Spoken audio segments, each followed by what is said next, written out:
Wise আল কারনি একজন ব্যক্তি জীবনে একটা অক্ষর কোনো বিদ্যালয় থেকে শিখছে, কোনো প্রমাণ ওনার জীবনীতে নাই। বলি, জীবনে কোনো শিক্ষা প্রতিষ্ঠান থেকে একটা অক্ষর তিনি শিখছে, কোনো প্রমাণ নাই। তিনি একটা ঝুপড়ি ঘরের মধ্যে থাকতেন, কোনোদিন বিয়ে শাদী করছে আমার জানা নাই। তিনি থাকতেন ঝুপড়ি ঘরে, চুল দাড়ি থাকতো সব তার এলোমেলো। একটা জুব্বা ছিল তার পশম দিয়ে বানানো মোটা, সিরে সিরে সিরে সিরে তালি দিতে দিতে পোড়া জুব্বার সবখানে তার তালি লাগানো ছিল। আগামী সময় কি খাবে তার ঘরে এরকম খাবার জমা ছিল না। কোন রকম ওই কারণে ইয়ামান দেশে তিনি ছাগল দুম্বা চড়াইয়া 2-1 পয়সা দিনার উনি পাইতেন। কোনোদিন খাইতেন, কোনোদিন না খেয়ে থাকতেন। আবার আল্লামা ইমাম আবুল ফারাজ ইবনুল জৌজি উনি ওনার উয়ুনুল হাকাতের মধ্যে তিনি লেখছেন, কোনো দিন খেজুরের বিচি টুকাইয়া, ছেলেরা খেজুর খেয়ে বিচি রাস্তায় ফেলে দিত, ওই বিচিগুলি টুকাইয়া টুকাইয়া টুকাইয়া টুকাইয়া বাজারে নিয়ে কোনো রকম বিক্রি করে 2-4টা খেজুর এনে দিন চলত। আল্লাহর নবী বলেন, সাহাবীরা আমার এই পাগল আল্লাহর দরবারে কিছু চাবে আর আল্লাহ ফেরত দেবে না। আল্লাহু আকবার। তার নাম ওয়াইস আল কারনি। সাহাবীরা বলল, হুজুর সে আপনাকে কেন দেখতে আসে না, কারণ কি? তার কি মন চায় না আপনাকে দেখতে? নবী বললেন, হ্যাঁ মন তো চায় আমাকে দেখতে, কিন্তু একটা বাধা, তাকে আসতে আমার কাছে দেয় না। তার একটা বৃদ্ধ মা আছে। এই শুনে যান, লেখাপড়া ডিগ্রি অনেক থাকলে মানুষের আকল হয় না। তার একটা বৃদ্ধ মা আছে ঘরের মধ্যে। মাটা অন্ধ কিন্তু খুবই বৃদ্ধ, চোখে দেখে না। মা ওয়াইস আল কারনি ঘরের মধ্যে করে মরুর পর মরু, দেশের পর দেশ, প্রান্তর পর প্রান্ত, সে যেখানেই যায় মাকে কাঁধে করে নিয়ে ঘুরে বেড়ায়। নিজে রান্না করে মারে খাওয়ায়। মারহাবা কইলেন না? আর জোরে বলেন। এই বিদ্যা হার্ভার্ড ইউনিভার্সিটিতে শিখায় না, এটা অক্সফোর্ড ইউনিভার্সিটি থেকে শিখায় না, এটা শিখায় মদিনাওয়ালার মাদ্রাসা থেকে। এই আসতে বললেন কেন? জোরে বলেন। এটা মদিনার মাদ্রাসা থেকে শিখায়, রসুলের মাদ্রাসা থেকে শিখানো হয়েছে। 1450 বছর ধরে শিখানো হয়েছে এটা। এবং এমন ভাবে শেখানো হয়েছে, যদি খেদমত করো তো জান্নাত, না করলে জাহান্নাম। এক বাক্যে শেষ, এক বাক্যে শেষ। এই যে ঢাকা ইউনিভার্সিটির ছেলেরা একটা মেয়ের ধর্ষণ করলো, না জাহাঙ্গীরনগর, বলেন তোরা কি মানুষ না শুয়োরের চাইতে নিকৃষ্ট? তোরা শুয়োরের চাইতে নিকৃষ্ট। ওদেরকে মানুষ কে বলে? কিন্তু লেখাপড়া করতেছে জাহাঙ্গীরনগর ইউনিভার্সিটির মতো একটা বাংলাদেশের একবারে সর্বোচ্চ বিদ্যাপীঠে। মানুষ, স্টুডেন্ট, কি শেখায় তাদেরকে? এগুলি প্রিয় মুসলমান, এই জন্য লেখাপড়া করলে মানুষ মানুষ হয় না, বিবেক জাগ্রত বোধ হয় না। এই বিবেককে জাগ্রত বোধ করতে হলে আল্লাহর কোরআন বলল, মাইয়ুতির রাসূল ফাকাদ আতা আল্লাহ, আমার নবীর ইত্তেবা করো, নবীর ইত্তেবা করো। একসাথে জোরে বলেন না সুবহানাল্লাহ। ত্রিভুবনের প্রিয় মুহাম্মদ এলো রে দুনিয়া, আইরে সাগর আকাশ বাতাস দেখবি যদিয়া, আইরে সাগর আকাশ বাতাস দেখবি যদিয়া। ধরা বেহেশত আজ জয় করিল দিল রে লাজ আজকে খুশির ঢল নেমেছে ধূসর সাহারা আইরে সাগর আকাশ বাতাস দেখবি যদি আইরে সাগর আকাশ বাতাস দেখবি যদি কাজী নজরুল ইসলাম এই লেখনী লিখছে আমি যদি আরব হতাম মদিনারি পথ সেই পথ দিয়ে হেঁটে যাইতেন নূর নবী হাজারাত নূর নবী হাজারাত আন্ডার ম্যাট্রিক পাস একটা ছেলের লেখনী দেখেন তো মা নাম দিয়েছিল দুখু মিয়া। দুখু মিয়া কি দুঃখের সংসারে অভাবের ঘরে মা ছেলেটার নাম দিয়েছিল দুখু মিয়া। দুখু মিয়া বঙ্গবন্ধু তাকে এনে আমাদেরকে জাতীয় কবি বানাইয়া জীবনের শেষ বয়সে তাকে সম্মাননা দিলেন, কিন্তু তার আগ পর্যন্ত উনি অভাবের দিন কেটে গেছে। কোনোদিন খাইছে কোনোদিন খাই নাই। এটার নাম বাবাজি। এত বড় বিদ্বান, এত বড় বাংলার জ্ঞানী কবি, জীবনের বেশি সময় ক্ষুধার্ত ছিলেন।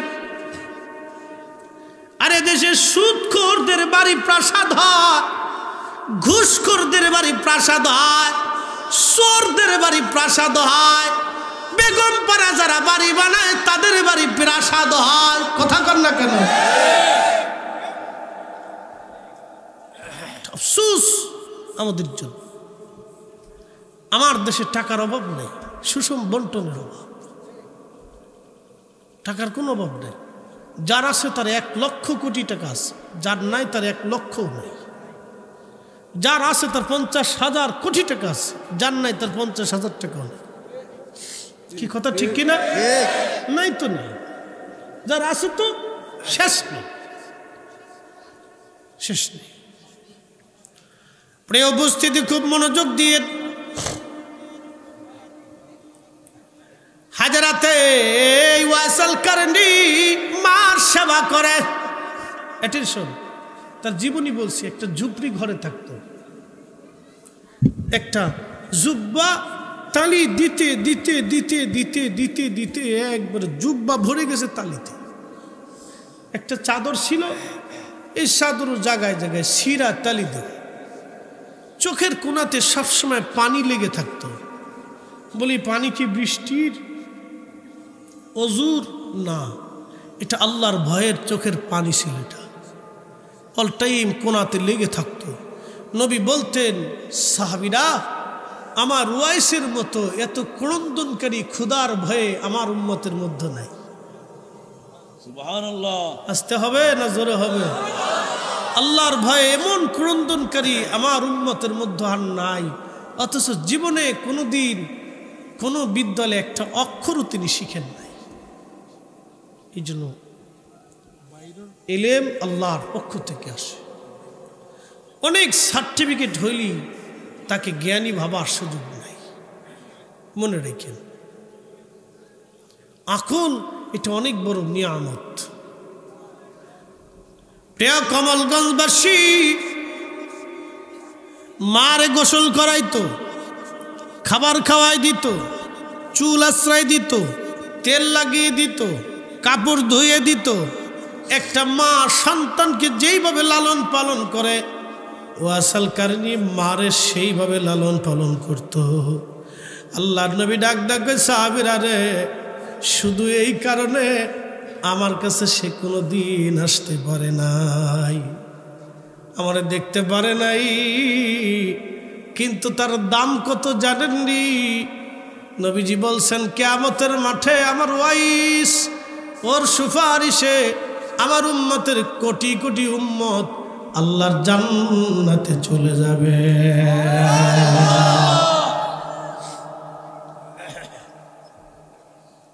এই জন্য বাবা মার খেদমত যদি আপনি করেন,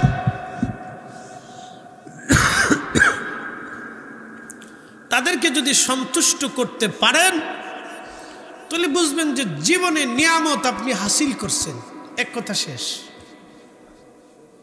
আপনি কি অক্সফোর্ড না হার্ভার্ড না ঢাকা না আজহার না মক্কা না মদিনা না জাহাঙ্গীরনগর না কোন বিদ্যালয়ের চ্যান্সেলর না অধ্যক্ষ না উপাধ্যক্ষ না শাইখুল হাদিস না প্রিন্সিপাল না বিরাট বড় জনপ্রিয় বক্তা না তক্তা না অনেক সুর না আপনার অনেক বড় দলিল মুখস্থ করনেওয়ালা এ ছাতা, এগুলির দিকে আল্লাহ কিচ্ছু তাকাবে না।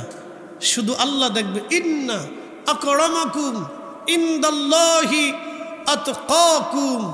আমার বান্দার যার অন্তরে আমি আল্লাহর ভয় বেশি, তার সম্মান আমি আল্লাহর কাছে বেশি। সে দিন মজুর হতে পারে, রিক্সাওয়ালা হতে পারে, সাধারণ শ্রমিক হতে পারে, কোনো রকম দিন দিন খাওয়া ব্যক্তি, সাধারণ মানুষ হতে পারে, আধা পাগল হতে পারে, সে অনেক শিক্ষিত হতে পারে, অনেক ধনী হতে পারে, অথবা একজন ভিখারিও হতে পারে।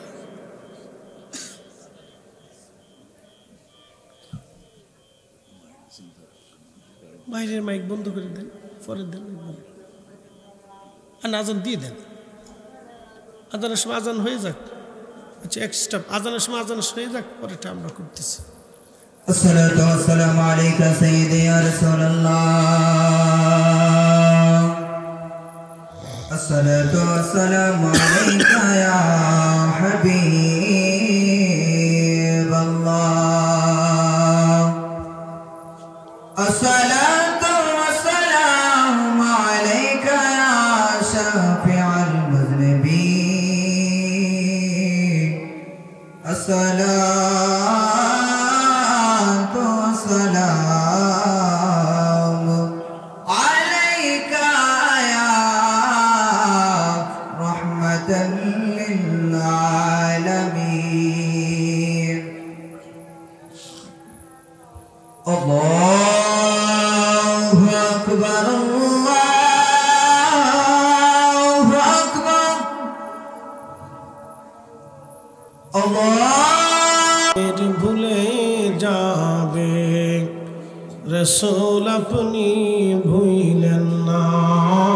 আল্লাহুম্মা সাল্লি আলা সাইয়্যিদিনা মাওলানা মুহাম্মদ ওয়া আলা আলি সাইয়্যিদিনা মাওলানা মুহাম্মদ।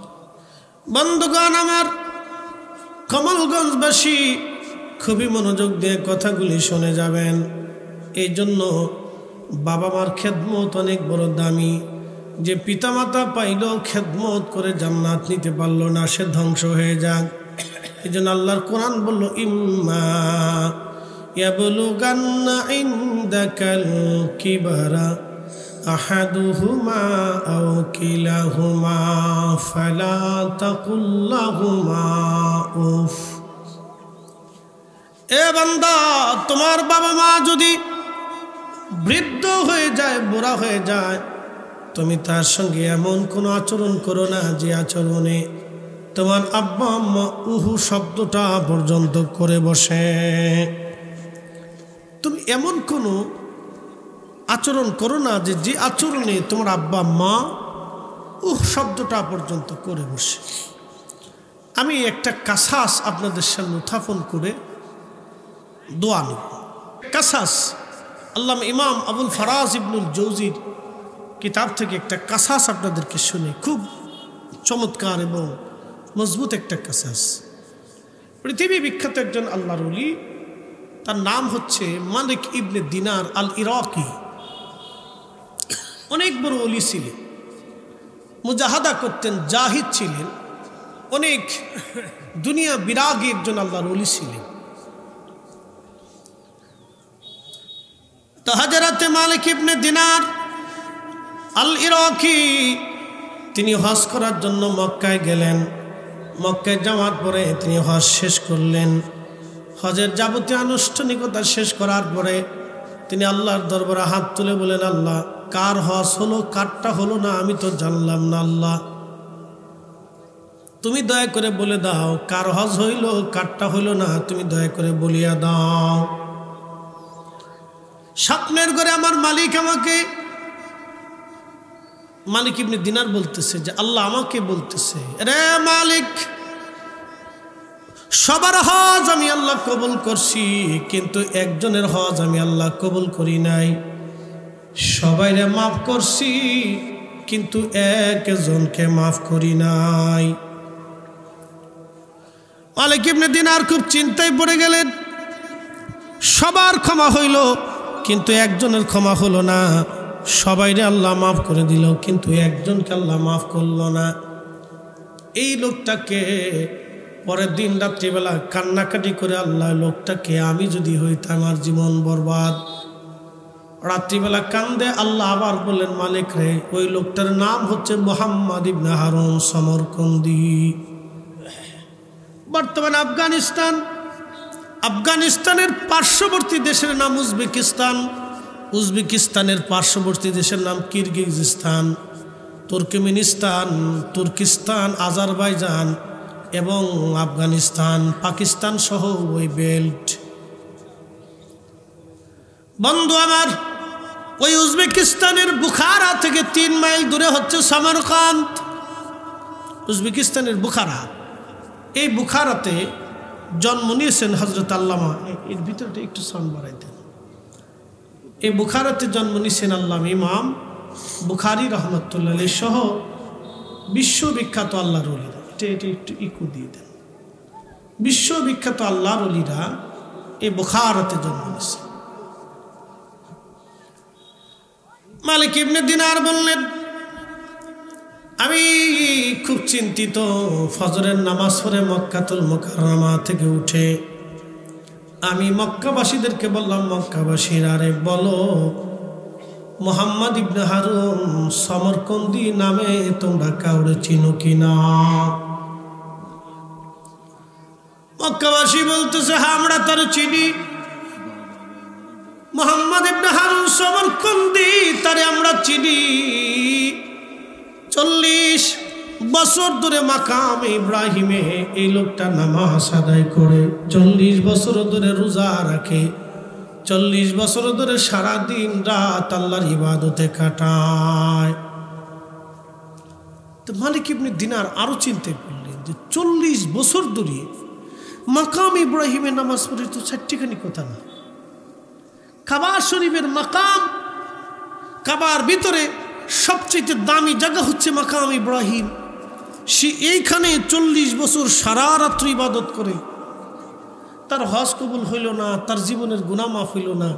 40 বছর ধরে হারাম টাইম ব্যতীত সে রোজা রাখে, কিন্তু তার রোজা হলো না, তার হজও হইল না, তার আল্লাহ মাফও করলো না। তো অপরাধটা কি? লোকটাকে দেখতে হবে। সকালবেলা বললেন, হে মক্কাবাসী, লোকটার বাড়ি কোথায়, কোথায় ঠিকানা তোমরা কি বলতে পারো?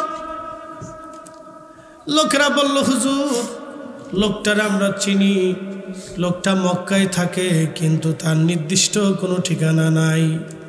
40 বছর ধরে সেইভাবে কাটায়।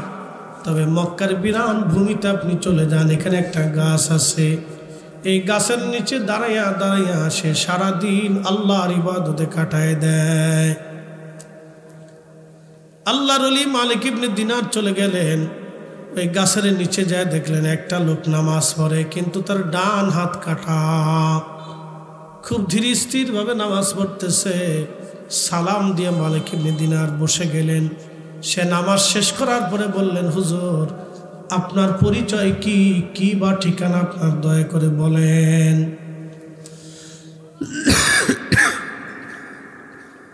আল্লাহু আকবার।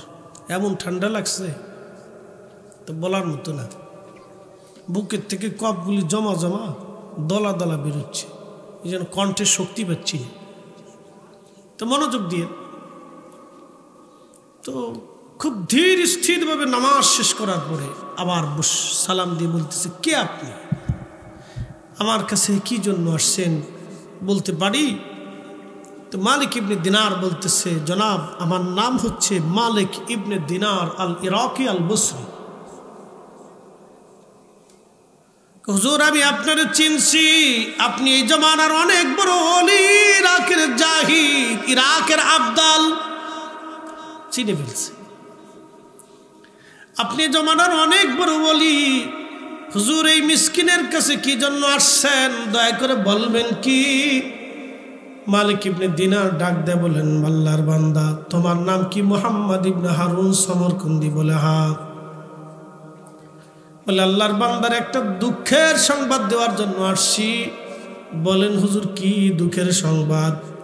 বলে আল্লাহর বান্দারে আমি হজ শেষ করার পরে খোদার দরবারে আরজি করলাম, কার হজ হলো কারটা হলো না। আল্লাহ আমারে জানাইছি সবার হজ হইছে, সবার জীবনের গুনাহ মাফ হইছে, কিন্তু তোমার হজ হয় নাই, তোমার জীবনের গুনাহ আল্লাহ মাফ করে নাই। আহা, লোকটা কাঁদতেছে আর বলতেছে, হুজুর শুধু আজকে আপনি না, 40 বছর ধরে আমি মাকাম ইব্রাহিমে নামাজ পড়ি, 40 বছর ধরে রোজা রাখি, 40 বছর ধরে আমি দিনে রাতে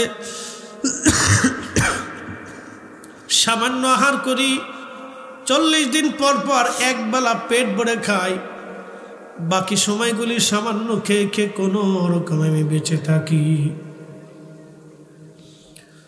40 বছর ধরে আমার এইভাবে ইবাদত চলতেছে।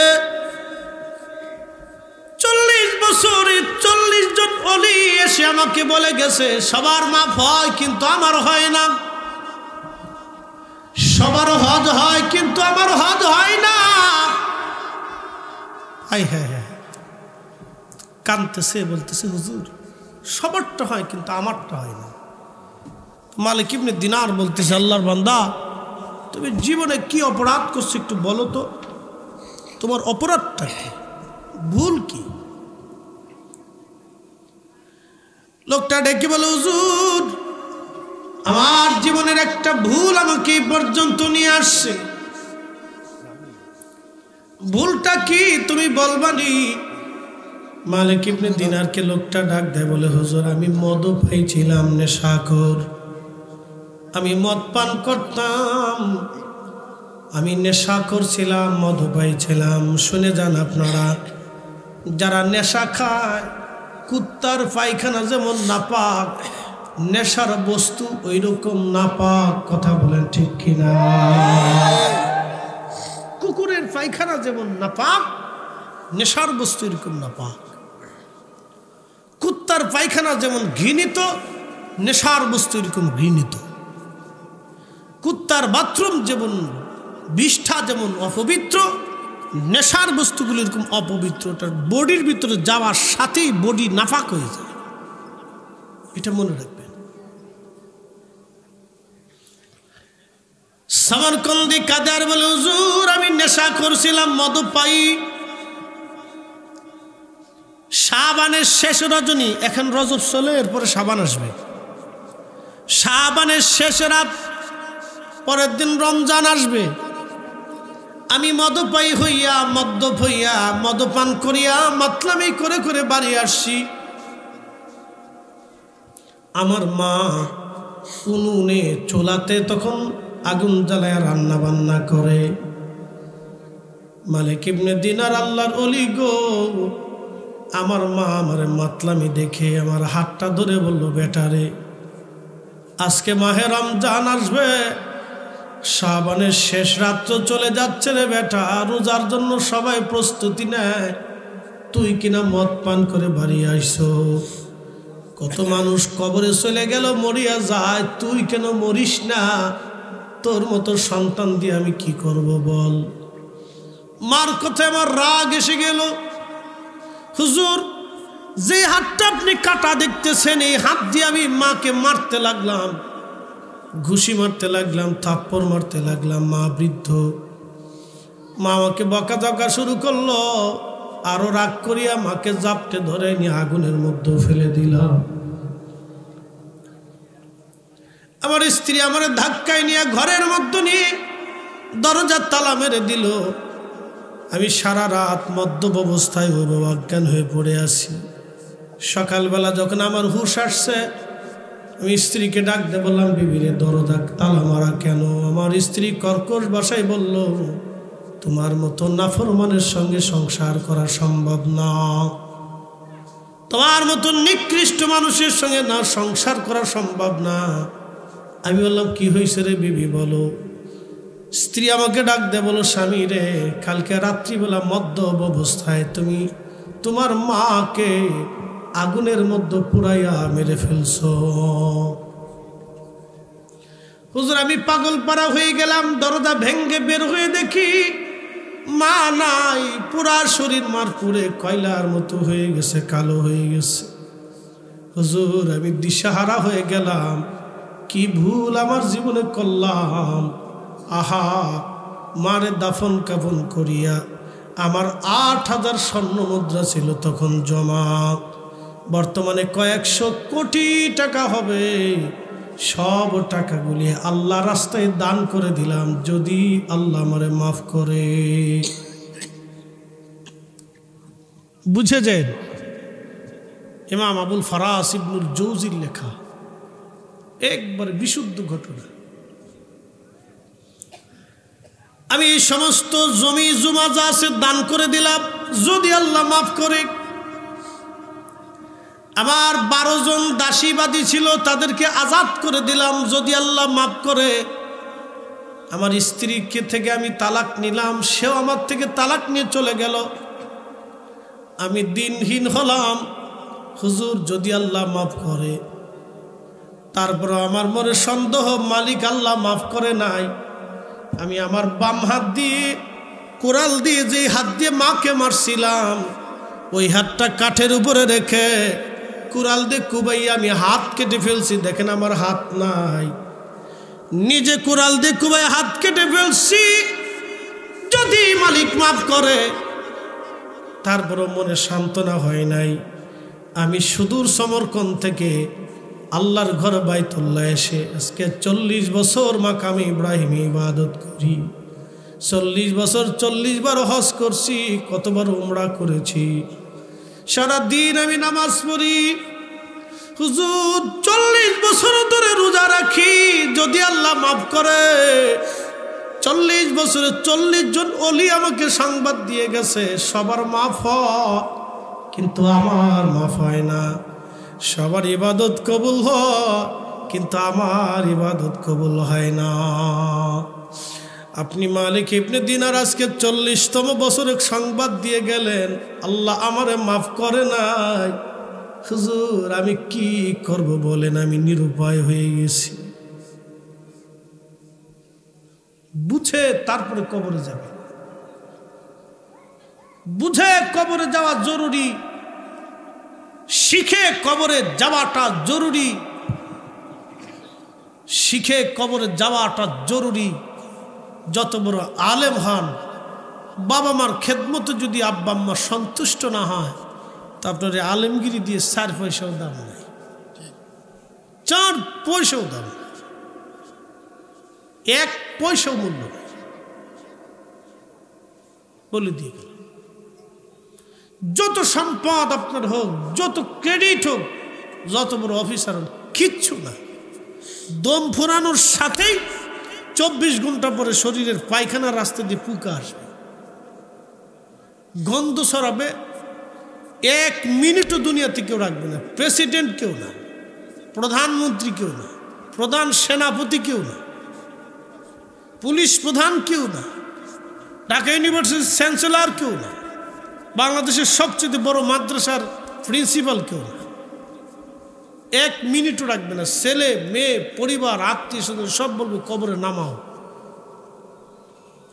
আল্লাহর কাছে আমরা অসহায়, রবের কাছে আমরা অসহায়। ইন্না বাতশা রাব্বিকা লাশাদীদ, আল্লাহর ধরা খুব মজবুত ধরা। কোন পীরের মুরিদ ছিলেন আল্লাহ এটা দেখবে না, এটা আল্লাহ দেখবে। এটা আল্লাহ দেখবে না যদি আপনার সৎ কাজ না থাকে, বিপদ আছে। আমরা খালি গুতাগুতি করি, অমুকির ভালো না, তমুকটা ভালো না, হেতা ভালো না, সেটা বলে আমি নিজে ভালো নি, এটা হলো কথা। কি কথা কর না কে? আমি নিজে ভালো কিনা এটা আগে দেখতে হবে। আমি নিজে ভালো কিনা,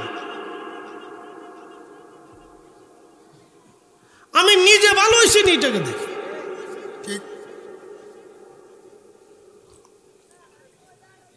মহামারীর মতো সরাইছে কি,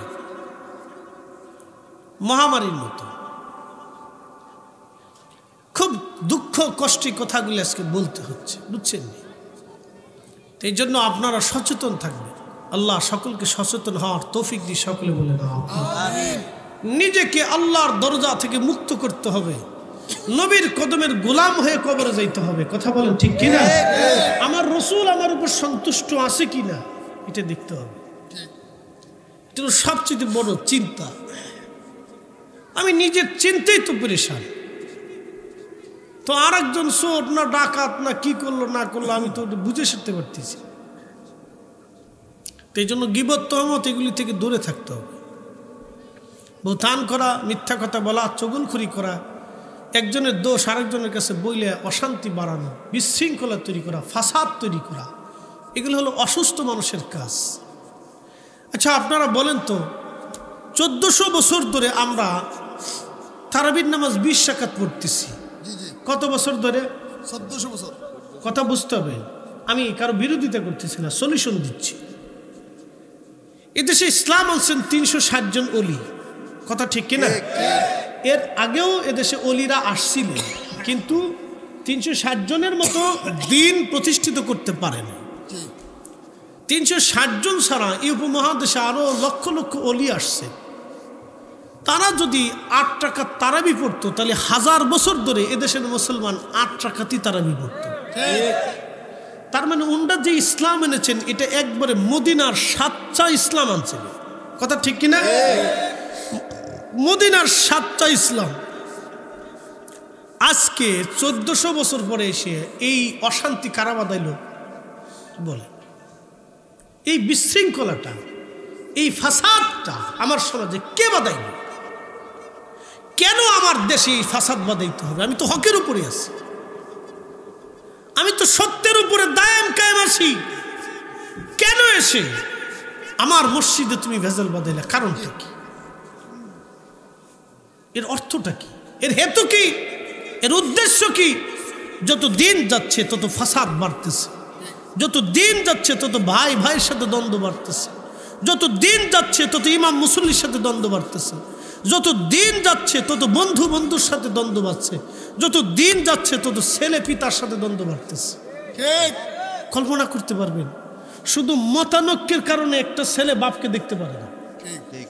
ওই ছেলেটা সৌদি আরব থেকে মক্কার ইমামরে দরিয়া নিয়েও যদি জানাজা দেয়, আর ওই বাপ যদি ছেলের উপর অসন্তুষ্ট থাকে, আল্লাহর কসম মক্কার ইমামের জানাজাও নাজাত পাবে না। এই কি কথা কেন? কিন্তু ওই ছেলেটা শুধু মতের কারণে বাবারে ঘৃণা করতেছে। বুঝতে পারছেন? আমরা কথা বললে অনেকে হয়তো ভাববে যে সব বেদাতি, মাজার পূজারি, পীর পূজারি এগুলি আমাদেরকে বলে। আমাদেরকে বেদাত কোনটা বেদাত কোনটা শিরিক আমরা বুঝি না। 20, 22, 24 বছর ধরে মাদ্রাসায় পড়ছি, আমরা কি শিরিক বেদাত বুঝি না? 16, 17, 18 বছর ধরে ওয়াজ করতেছি, কোনটা হক কোনটা বেহককে আমরা বুঝি না। আমাদের আলেমদের কাজ হচ্ছে সলিউশন করা, আলেমদের কাজ বিশৃঙ্খলা তৈরি করা না, কথা ঠিক কিনা? আমরা আলেমদের কাজ হচ্ছে সলিউশন করা, সমাধান করে দেওয়া। আমরা আলেমদেরকে নিয়ে যদি এলাকার চেয়ারম্যান মেম্বার বিচার সালিশি বসে, তো ওর সাথে মরে যাওয়া ভালো। কি কথা খারাপ বলছি? ওর সাথে মরে যাওয়া ভালো। আমরা চেয়ারম্যান মেম্বারের বিচার করব, চেয়ারম্যান মেম্বার আমরার বিচার করবে কি? আরে আমরা তো সেই ডাক্তার, যে ডাক্তারদের কাছে আসলে অন্য অন্য রুগীরা, নাফসের রুগীরা ভালো হবে। তা আমি যদি নাফসের রুগী হয়ে যাই তো আমি চিকিৎসা দেবো কেন? বুঝতে পারছেন? অনেক সমস্যা, অনেক প্রবলেম। এই জন্য এই মস্তিষ্কের প্রবলেম আল্লাহ অনেক বহু আছে, এগুলি থেকে আপনারা সতর্ক থাকবেন। আল্লাহ আমাদেরকে আহলে সুন্নাত ওয়াল জামাতের পথে চলার তৌফিক দিক, সকলে বলে আমিন। মোহতারাম, ওয়াজটা শেষ করে দিয়ে যাই। আমি শারীরিক অসুস্থ, তারপর অনেক ওয়াজ করছি আলহামদুলিল্লাহ। আমি ভাবছিলাম না যে আজকে কথা বলতে পারো, সকালে কথা বলতে পারতেছিলাম না, চিন্তায় ছিলাম আল্লাহ মানুষ এত কষ্ট করে আয়োজন করে, যদি কথা না বলতে পারি তাহলে ওনাদের কষ্টটা বৃথা যাবে। তো শেষ মালিক ইবনে দিনার খুব কাঁদতেছে, বলে করলি কি তুই? এই কাজ মানুষ করে, কি সর্বনাশ করছিস, তোর আল্লাহ মাফ করবে না। তো তখনই সমরকন্দি খুব কাঁদতেছে, হাওমাও করে কাঁদতেছে, আর হাত বাড়ায় বলতেছে, হে বিপদ অপসারণকারী আল্লাহ, আমি তো তোমার বান্দা, তুমি মুসিবত দূর করি। তুমি তো কোরআনে বলছো ইন্নাল্লাহ ইয়াগফিরুজ যুনুবা জামিআ, বান্দার জীবনের সব গুনাহকে তুমি মাফ করবা আল্লাহ। আমি তো সেই অসহায় যে বান্দাটা তোমার দরবারে 40টা বছর ধরে একটা অপরাধের জন্য মাফ চাইতেছি আমি। একসাথে বলবেন আল্লাহু আকবার। মালিক ইবনে দিনার বলেন, আমি তখন দেখতেছি আল্লাহর বান্দা কাদের, বলে রব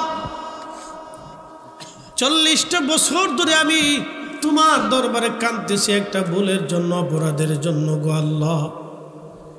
আল্লাহ তুমি যদি তোমার দরজা থেকে আমারে তাড়াও, কিতাবে যেইভাবে আসছে আমি ভেবে বলতেছি, তুমি যদি তোমার দরজা থেকে আমারে তাড়ায় দাও, এ বান্দা কোথায় যাবে মালিক?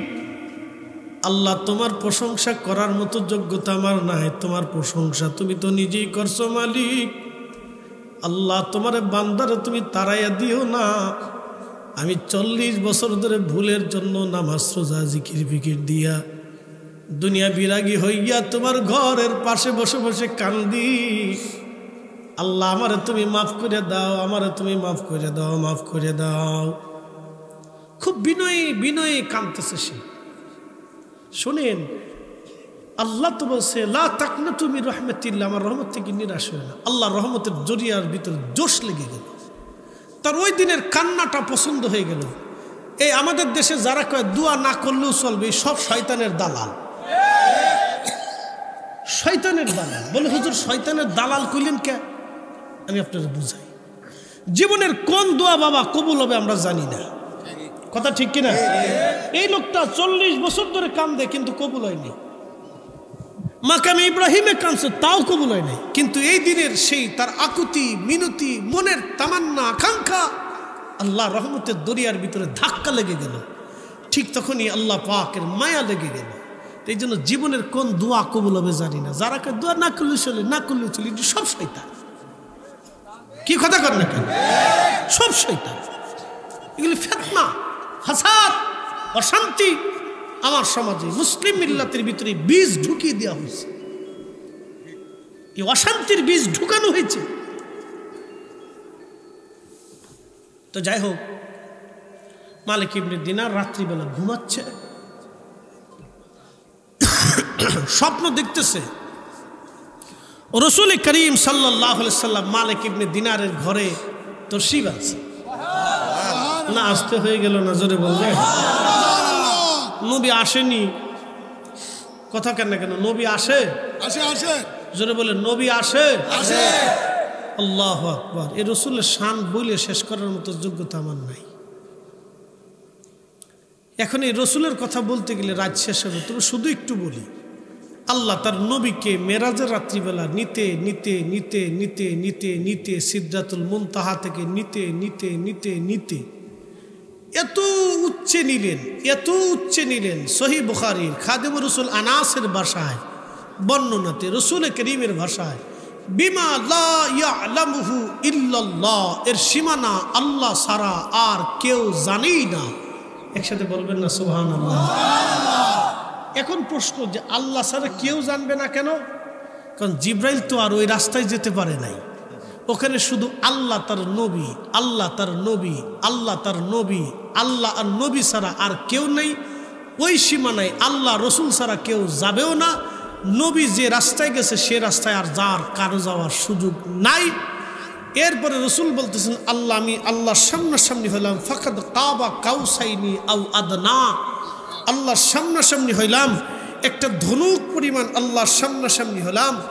হজরতে ইমাম নববী শরহে মুসলিমের ভিতরে লেখছেন, হজরতে রসুল করিমের চাচাতো ভাই রইসুল মুফাসসির আব্দুল ইবনে আব্বাস বলেন, ওই সময় আল্লাহর নবী তার চর্ম চোখ দিয়ে আল্লাহকে দেখেছে। রায়তু রাব্বি আজ্জা ওয়া জাল্লা, আল্লাহ তাকে দেখেছেন, আল্লাহকে দেখেছেন, আল্লাহর সামনাসামনি, আল্লাহর সামনাসামনি। এখন প্রশ্ন, আমি আপনাকে থিম দিয়ে যাই, চিন্তা। বেশি দলিল আমি দিই না, এত দলিল দেওয়ার অভ্যস্ত আমার নাই। দুনিয়ার 36,000 কিতাবের নাম কইয়ে দলিল দেওয়ার আমার কোনো প্রয়োজন নাই। যদি বুঝে থাকেন তাহলে অল্পতেই বুঝবেন। আমি ফরিদি যাহা বলি একবারে কাল পর্যন্ত পৌঁছানোর চেষ্টা করি, আমি পারবো না, আল্লাহ পৌঁছাবে। একটু কথা মনোযোগ দিবেন। যেই দেহ আল্লাহর সামনে বসলো, যেই চোখ আল্লাহকে দেখলো, যেই জবান আল্লাহর সাথে কথা বলল, তাহলে ওই জবান, ওই চোখ, ওই দেহের দাম কত বলেন? আপনার বিবেকের উপর ছেড়ে দিল। যেই দেহ আল্লাহর সামনে বসলো, যেই চোখ আল্লাহকে দেখলো, যেই জবান আল্লাহর সাথে সামনাসামনি সরাসরি কথা বলল নূরের জগতে, তো ওই দেহের দাম কত? আর যেই দেহ মদিনাতে রওজা মুবারকে ঘুমিয়েছে, সেই রওজার দাম কত? যেই মসজিদের রওজার ভিতরে নবী ঘুমিয়েছে, সেই মসজিদের দাম কত? একসাথে বলবেন আল্লাহু আকবার। এই জন্য ইমাম মালিক জীবনে কোনোদিন মদিনার মসজিদে, মদিনার সীমানার ভিতরে জুতা পরেন। আমরা দেশের এক বক্তা ওয়াজ করে, মাফ করুক আল্লাহ, এটা খালি সবার ভুল ধরে, এটা খালি সবার ভুল ধরে। যাওয়ার পরে স্বপ্ন দেখতেছে মদিনার নবীর মসজিদে ময়লা আবর্জনা হইরে রইছে। কি বুঝলেন আপনারা? এই স্বপ্ন যে শয়তানে দেখাইছে তাতে আর কোনো সন্দেহ কথা কর না কেন? সন্দেহ নাই। মদিনার মাটি আশেকদের চোখের সুরমা, চোখের সুরমা। মদিনাতে একটা জায়গা আছে যেটার নাম রিয়াজুল জান্নাহ। মসজিদে নববীর মিম্বার শরীফ থেকে রসুলের হুজরা মোবারকের এই জায়গাটুকুন রিয়াজুল জান্নাহ, জান্নাতের বাগান। আমি বলি নাই, রসুল করিমের ঘোষণা, আল্লাহর সিদ্ধান্ত এটা। ওই মসজিদে ধুলাবালি ময়লা আবর্জনা পড়ে রয়েছে, আর উনি পরিষ্কার করতেছে। এটা শয়তানে ছাড়া কে দেখায়? এই কি কথা করেন? এটা শয়তানে ছাড়া কে দেখায় স্বপ্ন? কি শয়তানে দেখাইছে না? শয়তানে অবশ্যই দেখেছে। এই স্বপ্ন আবার ক্রেডিট করে বলার কি, মানে ভাব নিয়ে বলার কি আছে? এটা তো দরবারে মুস্তফার সাথে বেয়াদবি। কি কথা কর না কেন? আল্লাহর রাসূলের দরবারের সাথে চরম বেয়াদবি। এই কথা কোনো আলেম বলতে পারে নাকি? এটা তো দরবারে মুস্তফার সাথে চরম বেয়াদবি।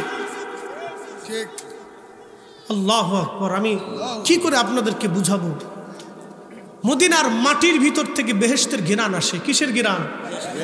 মদিনার বাতাস থেকে কিসের ঘিরান আসে? বেহেশতের। মদিনার পানি থেকে কিসের ঘিরান আসে? বেহেশতের।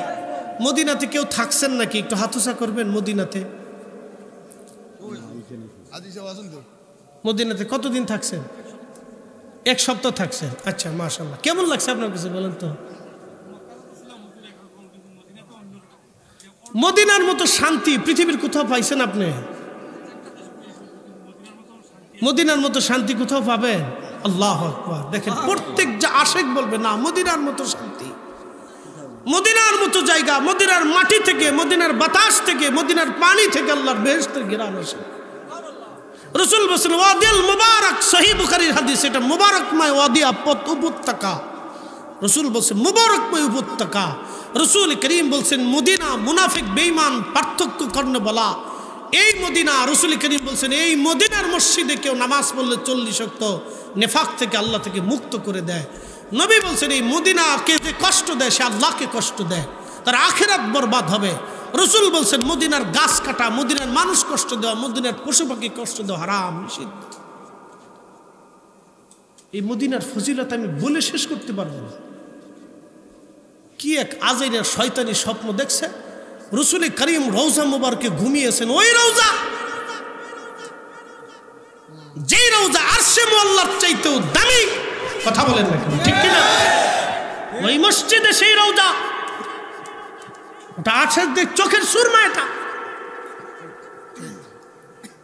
আবার সবার খালি ভুল ধরে, নিজের ভুলের কোনো শেষ নেই, খালি সবার ভুল ধরে। এগুলোর প্রশ্রয় দিবেন না। আপনাদেরকে একটা কথা বলি, যারা সুন্নি আলেমদের ভিতরে নিজের নিজের গুতাগুতি করে, একজন আরেকজনের ভুল ধরে অপমান করতে চায়, এগুলির বুঝবেন এগুলি ইতর। কি কথা কর না কেন? এগুলি কি ইতর? এগুলি আমাদের ভিতরে ভিতরে অশান্তি সৃষ্টি করতে চায়। একটা ধৈর্যের সীমা থাকে, দিনের পর দিন, রাতের পর রাত এগুলি করতেছে। একটা উত্তর কোনো সময় দিই না আমি না, এগুলো কি দরকার আছে? এই উপস্থিতি মাশাআল্লাহ, বসেন। যা হোক আলহামদুলিল্লাহ ভালো আছে। যা হোক আলহামদুলিল্লাহ। আজি ওই মালিক ইবনে দিনারের কথাটা শেষ করে দিয়ে, যে আল্লাহ রসুল স্বপ্নে তশরিফ আনছে, এসে রসুল করিম সাল্লাল্লাহু আলাইহি সাল্লাম বলতেছেন, মালিক তোমাকে কে আল্লাহ রহমত থেকে বান্দাকে জুদা করতে অনুমতি দিয়ে বলো তো? তুমি কেন বলছো তার ক্ষমা হবে না? তুমি তাড়াতাড়ি যাও, আল্লাহর বান্দাকে যায় সুসংবাদ দাও, আল্লাহ তার জীবনের অপরাধকে মাফ করে দিছে। আল্লাহু আকবার। আল্লাহ তার জীবনের গুনাহকে ক্ষমা করে দিয়েছে, যাও। তবে একটা সংবাদ তাকে দিবা, আল্লাহ মাফ করছে বটে, কিন্তু সে তো মার সাথে নাফরমানি করছে। কিয়ামতের ময়দানে আল্লাহর বিচার বসবে। বিচার বসার সময় কিয়ামতের ময়দানে সে বিচার বসবে। বিচারে আল্লাহ থাকবে বিচারক, আর তার মা থাকবে বাদী, সমরকন্দি হবে আসামি। তারে যা বলো, আল্লাহ মার পক্ষে রায় দিবে, সমরকন্দির বিরুদ্ধে আল্লাহ রায় দিবে। সিংওয়ালা সিং ছাড়া প্রাণীরও সেই দিন বিচার আল্লাহ করবে। সেই দিন সমরকন্দির দুনিয়ার 3 দিনের সমান। কয় দিনের সমান? দুনিয়ার 3 দিনের সমান। দুনিয়ার 3 দিনের সমান। আল্লাহ রাব্বুল আলামিন দুনিয়ার 3 দিনের সমান। আল্লাহ, আল্লাহু আকবার, দুনিয়ার 3 দিনের সমান। আমার আল্লাহ তারে জাহান্নামের আগুনে শাস্তি দিতে থাকবে, জাহান্নামের আগুনে তারে পোড়াইতে থাকবে। 3 দিন পরে সমরকন্দির মার মনে বড় দয়া লাগবে। সেই 3 দিন পরে মা বলবে, রব আমার ছেলেটাকে নিয়ে আসেন, আমার বড় মায়া হয়।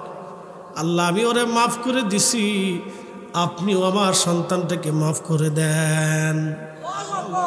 আহা, এই যে শুনে যান। এই জন্য বাবা মার সাথে নাফরমানি আল্লাহ শাস্তি আপনাকে দিবে, এটা করবেন না।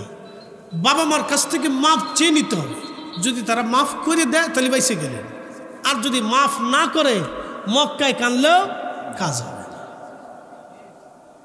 বুঝতে পারছেন? আল্লাহ আমাদের প্রত্যেকের বোঝার তৌফিক দিক, সকলে বলেন আমিন। প্রিয় উপস্থিতি।